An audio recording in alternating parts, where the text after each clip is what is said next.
Hey guys, Ring It 421 here. Today I'm going to test out this new scope I got, super cheap. Well, not super cheap, it's still 500 bucks, but it's the Tac Vector SEGFREID 3 to 12 power. It's kind of like a Schmidt & Bender copy scope. It has the second rev illumination on the top up there. I have Weaver bases, so it's not mounted properly, but I'm just testing tracking today. I have a kill flash on it, which I don't think you ever need it. And I'm shooting the CCI mini mags, and I have 15 left. So I have a target set up 50 yards out. I'll show you a look through the scope, see what I see. Okay, so this is what I see through the scope.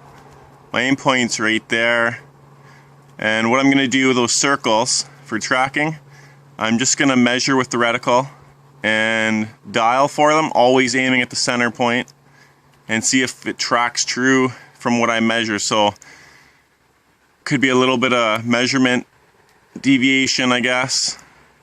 And I know already this scope won't dial, or it doesn't track to the right, and I only have about 8 mils of elevation left. So if you have a canted base, 20-minute base or something, you'll gain a whole bunch more elevation. But if I dial up on this scope, I'll show you here if I can get this to work. So I'll dial up, and at 8 mils it stops moving. So I'm at 7, there I'm at 8, 9, 10, 11, and I'm on the second rev now. You can see up here it's turning yellow on top, but you don't have any elevation, like doesn't move the scope at all. So go right to the top, which is 16 is where it stops, because I had to zero it, taking the cap off, and now I'll go back down. So I'm at 11, 10, 9, 8, 7, 6, 5, 4, 3, 2, 1, and it stops at 0. 0 stop. I got a 10th under. So I'm back at my 0 again. And now if I go left,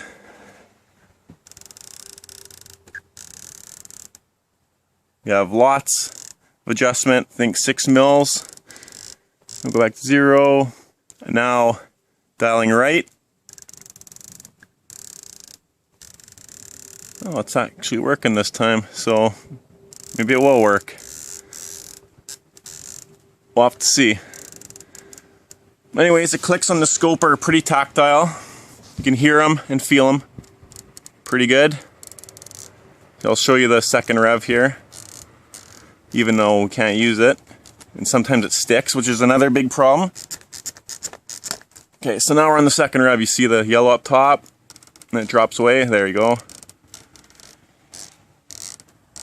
So, like the Schmidt & Bender, but obviously this is a Chinese scope, and it's got its flaws, big time.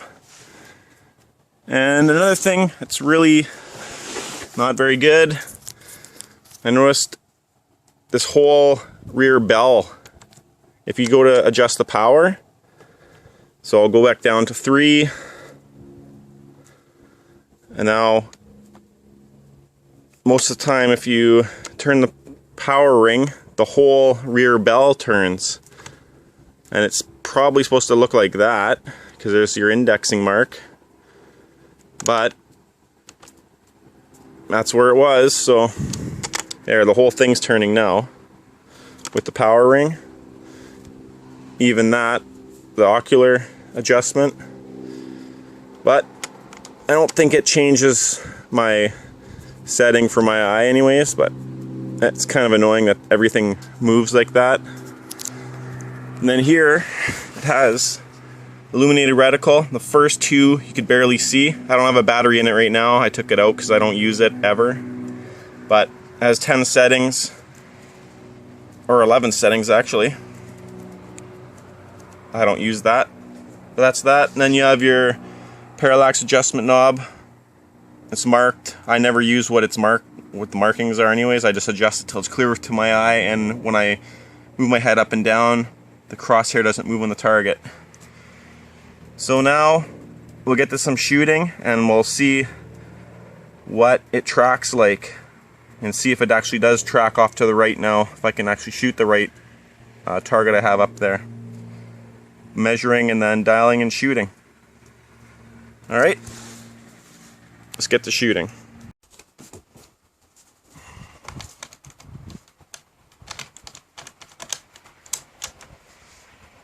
So, my first shot is going to be at the 0. So, we'll get set up for that right now. Okay. We're hot. Let's try to get a good position here.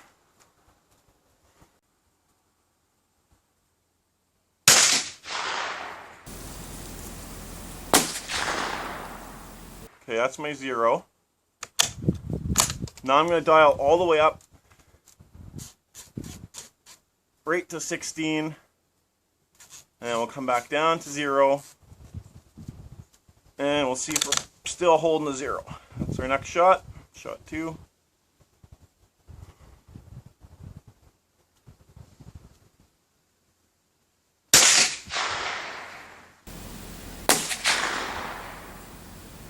Looks like we're pretty darn close.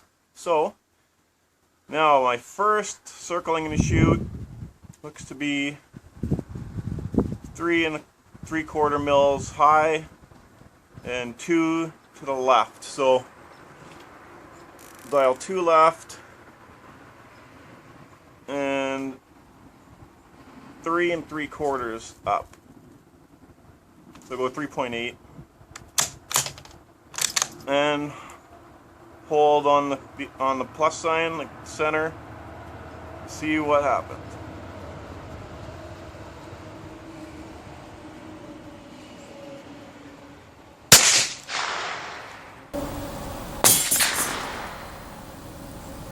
So I didn't dial enough, but the elevation was perfect.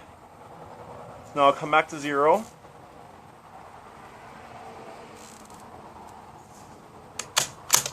And just to the left side of the center looks to be 4 1/4 mils left.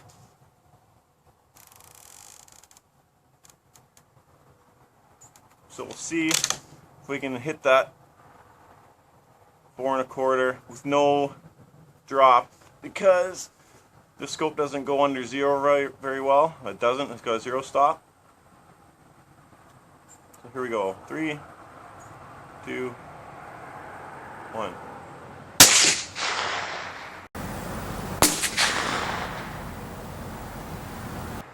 And we're a little bit we overshot it a bit. 4.5. Back to 0. And now, if I measure up, 5, 6, about 6 mils and 4.5. 6 mils up, 4.5 left. It's the next shot. So we'll dial 6 up. I only have 5 mils of dots, so I'm just guessing about 6. I'll go 6 1/4. And 4.5 left.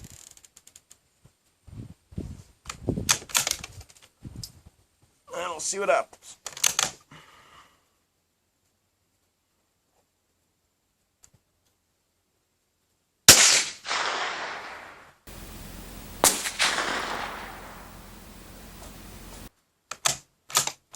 Just under. So I'll come up another 4/10 and go left another 10th.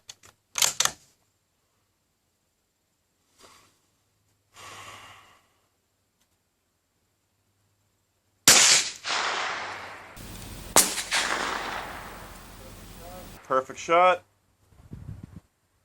Now I'll go just down to 0. And we'll see we're back in our 0, but 4.5. Actually, I'm going to take off 1/4.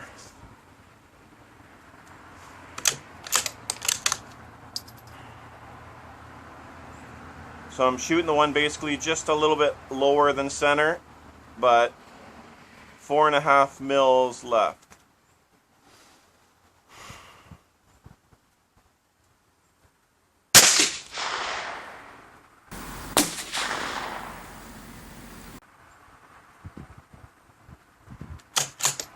Okay, now the very top one looks to be, let's say that's 5 there, 9 up. I think I only have 8 mils of elevation. I'm gonna dial 9. Guaranteed not gonna hit it, but let's give it a shot.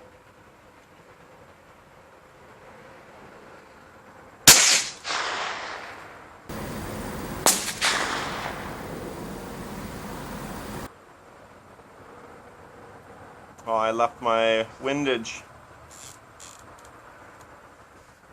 Yeah, and we're about 1 mil low anyways. Come back to 0. Now I'll try to hit the right side target, which looks to be 7 mils high. 7 up.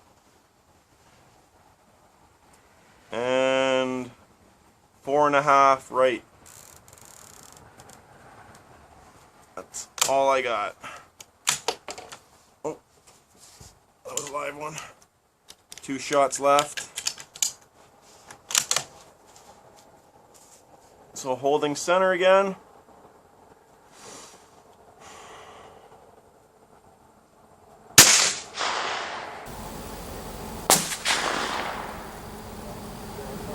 Yeah, just what I thought. It doesn't move to the right.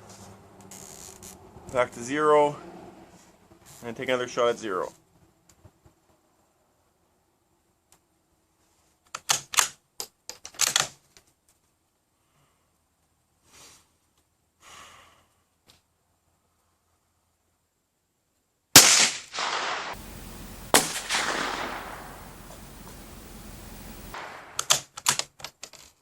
And this rifle shoots about 1 inch at 50 yards. We're at 50 yards now, and that's about it.